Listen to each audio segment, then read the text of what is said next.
Sebentar lagi Anda akan mendengarkan sebuah kisah yang sangat seram. Sebuah kisah tentang teror hantu bekas mobil taksi. Siapkan mental Anda dan mari kita ke ceritanya.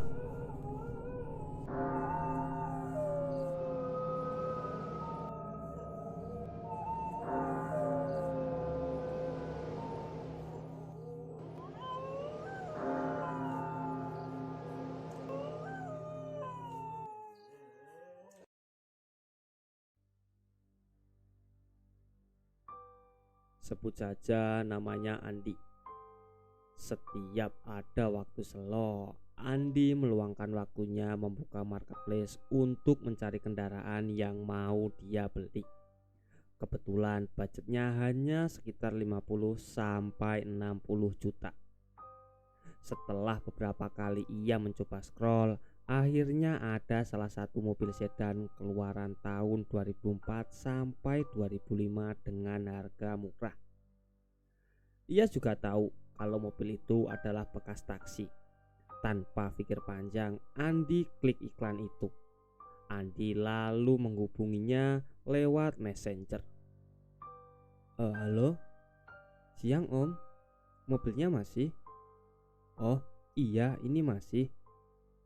Kalau 45 juta gimana om? Waduh, belum boleh. 50 boleh dipantau. Andi pun lalu melihat kembali iklan mobil tersebut. Ada 10 gambar mobil yang dipasang, lengkap mulai dari foto depan, samping, belakang, dan interior. Merasa cocok dengan fotonya, Andi berniat untuk mengabari si penjual. Kalau misal nanti cocok, langsung dibayar. Ngomong-ngomong, unitnya di mana ya om? Oh, daerah sini, deket kok. Kalau begitu, minta nomor WA-nya aja deh, nanti Sherlock ya.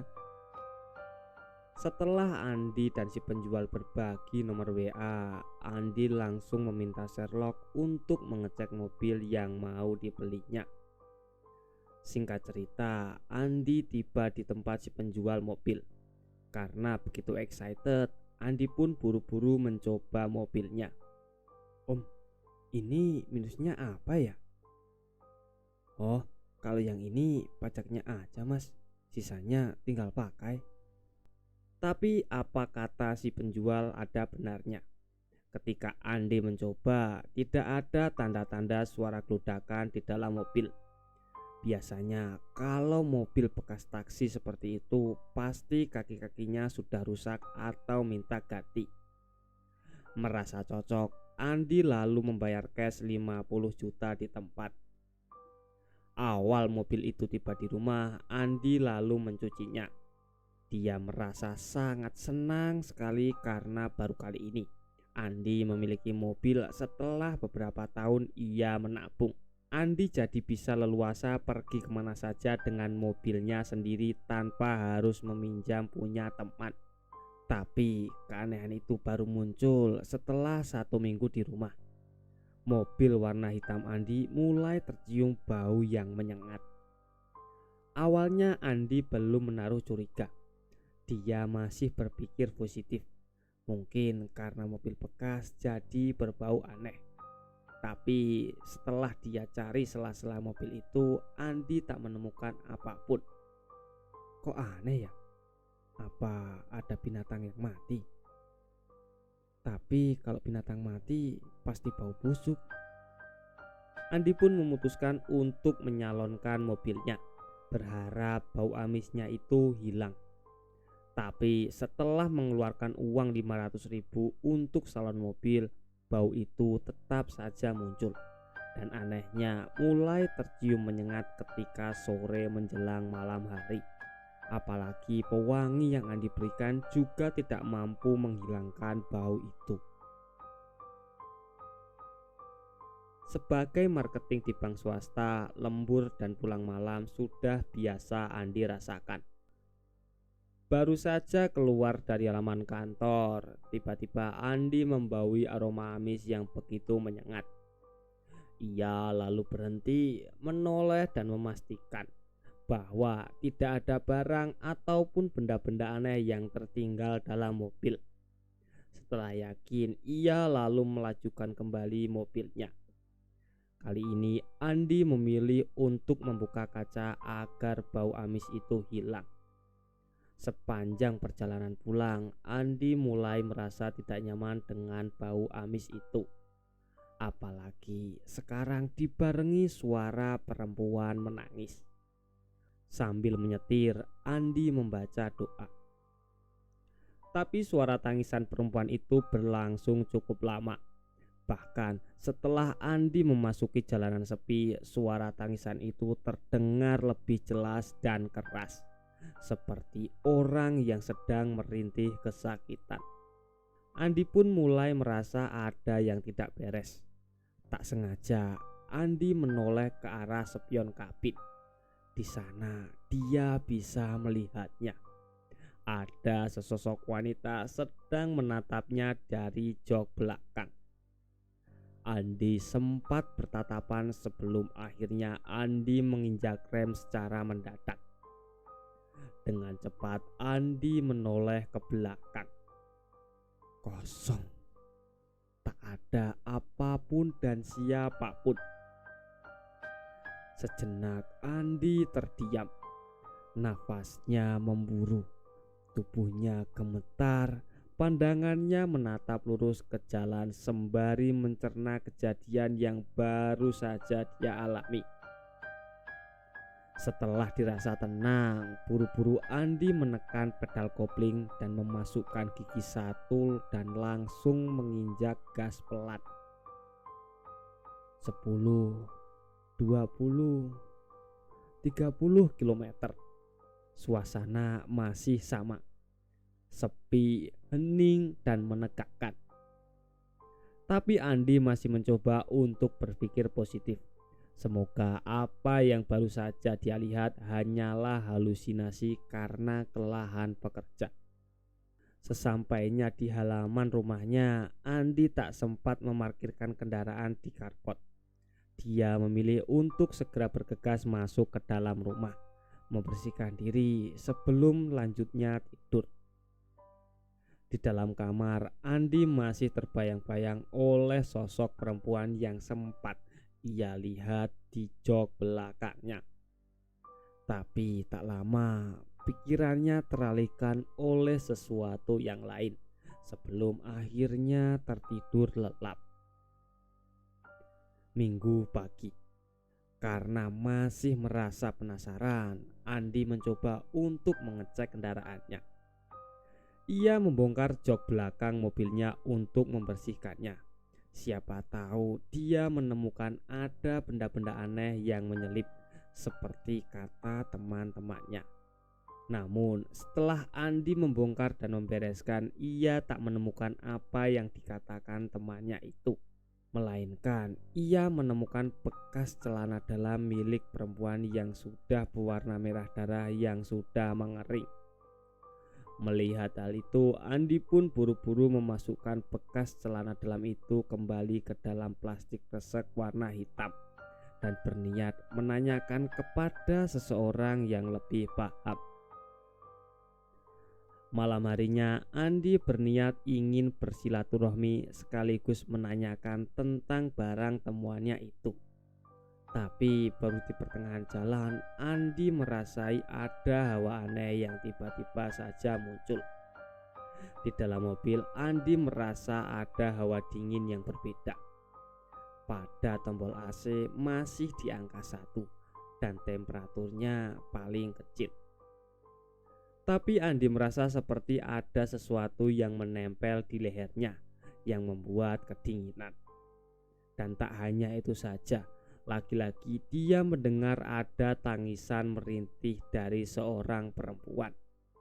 Merasa janggal, Andi memelankan laju kendaraannya dan menepikan sebelum akhirnya berhenti.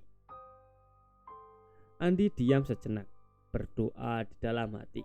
Matanya mengintip ke kanan dan ke kiri ke arah spion luar, berharap ada kendaraan yang melintas. Setidaknya dia tidak sendirian. Tak lama setelah itu ponselnya berdering dengan nomor tak dikenal. Halo, halo, halo, ini siapa ya? Halo, halo. Merasa jengkel dan tak mengenal nomornya, Andi pun langsung mengakhiri panggilan. Tapi baru saja Andi menaruh ponselnya di jok sebelah, tiba-tiba berdering lagi dengan nomor yang sama. Tak mau menunggu, Andi segera menyambar ponselnya dan mengangkatnya. Halo, siapa ya? Ada suara perempuan menangis. Pikir Andi, dia teman sekantornya. Halo, ini Anissa bukan ya? Lagi-lagi jawaban dari si penelpon itu menangis lagi. Tapi kali ini lebih merintih. Andi yang saat itu mulai merasa aneh buru-buru mengakhiri panggilan dan segera melajukan kendaraannya. Setelah berjalan beberapa ratus meter, Andi berhenti sejenak di sebuah warung pinggir jalan, berniat mau membeli rokok dan sebotol air minum. Permisi bu, beli rokok sama air dingin satu. Oh ini mas, totalnya 35.000 ya. Oh makasih bu. Tapi saat Andi berbalik, ibu si penjual itu lebih dulu memanggilnya. Mas. Iya kenapa bu? Enggak apa-apa mas, hati-hati aja ya mas, jawab ibu itu. Tapi raut wajahnya berubah, kayak ada sesuatu yang ia takutkan. Andi pun segera masuk dan melajukan mobilnya. Sebenarnya Andi tahu ke arah mana pembicaraan dari si penjual tadi. Tapi Andi tetap berpikir yang positif agar dia tidak diganggu lagi. Cepat-cepat ia menginjak pedal gas agar cepat sampai di rumah yang dituju. 15 menit kemudian barulah Andi sampai di rumah Pak Bekti. Andi pun langsung buru-buru masuk ke dalam rumah. Setelah dipersilahkan masuk oleh Pak Bekti, ia lalu menceritakan semua kejadian yang dia alami semalam mengendarai mobilnya dan menyerahkan plastik hitam yang ia bawa sedari rumah. Sebentar Pak Bekti manggut-manggut sebelum akhirnya membuka suara. Nggak usah khawatir mas, itu mbaknya nggak ganggu kok. Cuma dia mau minta tolong, tapi nggak bisa ngomong. Maksudnya gimana ya pak? Mbaknya itu korban pemerkosaan. Dulu sebelum meninggal, dia diperkosa sama orang yang tak bertanggung jawab. Sampai bibirnya itu dijahit pakai kawat agar nggak bisa teriak minta tolong. Setelah mereka puas, gadis itu langsung dibunuh. Jasadnya dilempar ke sungai. Terus kenapa kamu yang ditangisi? Itu karena celana dalamnya ketinggalan di mobil terus tidak ketahuan. Waduh, terus gimana ya pak? Sudah nggak apa-apa mas, ini mbaknya minta pindah di rumah saja. Katanya di sini banyak temannya. Besok mobilnya dimandiin kembang ya mas, buat netralin energinya sama bacakan surat ini. Setelah Pak Bekti menyerahkan kertas itu, kemudian Andi berbahasa basi sebentar. Setelah basa-basi sebentar, Andi pun langsung pamit pulang dengan perasaan lega. Oh iya mas, gimana pak? Tadi mbaknya itu bilang dia namanya Mbak Sani, tungkas Pak Bekti seraya menutup pintu. Andi yang mendengarnya pun sedikit bergidik. Ia lalu buru-buru masuk mobil dan bergegas pulang. Selang beberapa hari setelah Andi memandikan mobilnya dengan syarat itu, ini sudah tidak ada lagi gangguan. Tapi karena sudah terlanjur takut duluan, Andi berencana mau menjualnya kembali.